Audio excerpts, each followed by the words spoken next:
bila posebno izazovna godina za poslovanje. Međutim, kada govorimo o mesnoj industriji u Hrvatskoj, svaka je izazovna.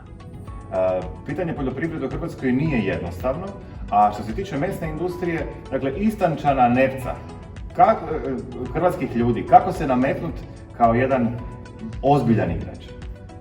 Pa gledajte, svaka godina je teška. Prošla godina je pogotovo bila izazovna, znamo sve što nas je snašlo na globalnoj razini. Mesna industrija u Hrvatskoj je onako u jednoj, ja bih rekao, još razvojnoj fazi. Dosta se teško nosi sa konkurencijom iz Europe, ali samo kvalitetom i ulaganjem mi zapravo možemo parirati najboljima ligi jedinice.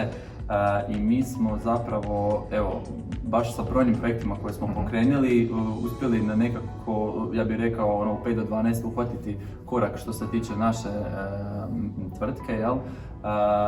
Tako da, u biti, prepoznali smo nekakve trendove na tržištu po pitanju mesnih prerađevina koje se traže i po pitanju pakiranja.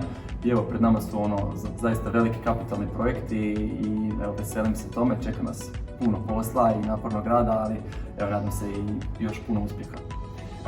Ako se dobro sjećam, ja živim dosta blizu jedne Ravličeve mesnice. Ima tu i slavonskih bombonjera, ima tu nekakvih i srca, ima svega, ali ono što me najviše zapravo zanima je recept za vaše čvarke. Pa evo, znači... Ne, šalim se. Dakle, izlazite sa stvarno hrpom novih proizvoda redovito. Kakve su reakcije ljudi ovdje i planirate li dodatna širenja u inozemstvo, dakle sa izvozom? Naša maloprodaja je stvarno srcu našeg poslovanja i mi danas brojimo 53 maloprodajna objekta diljem Hrvatske. S tim da ih dosta je sad baš u samom Zagrebu. I evo, ta bombonjera koju ste spomenuli prvo, znači ona se pojavila kao ideja prije 3-4 godine kao poslovni poklon za naše poslovne partnere za Božić. I s obzirom na reakcije kakve je naišla, gdje smo to sve spakirali u jednu zanimljivu priču koja prezentira malo i Slavoniju, odlučili smo to uvrstiti u naš asortiman i evo zaista je onako pomogla na prepoznatljivosti mesne industrije Ravlić kao brenda. Što se tiče čvaraka i nekih drugih tradicionalnih slavonskih autohtonih specijaliteta, to je jednostavno nešto što mi kao najveća slavonska mesna industrija moramo promovirati i gurati.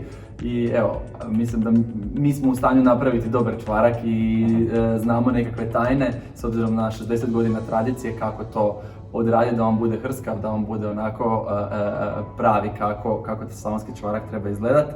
I evo, iskreno, to je samo jedan od nizu proizvoda koji ćemo mi nastojati dalje gurati i promovirati. Evo, za sada nam ide dobro u tom dijelu. Može li certifikat pomoći za širenje u inozemstvu?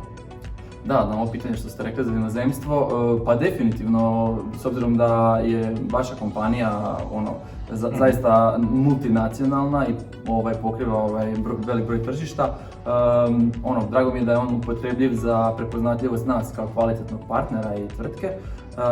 Mislim da naši planovi sa novom preradom mesa i pakirnicom koja je zaista velike vrijednosti, gotovo 7,3 milijuna eura, mi ćemo imati kapacitete da mi možemo za izvozno tržište nešto i odraditi i ponuditi u nekakvim malo većim obimu, tako da nadam se da će nam omogućiti da lakše nastupamo na tržišta regija, možda i dalje.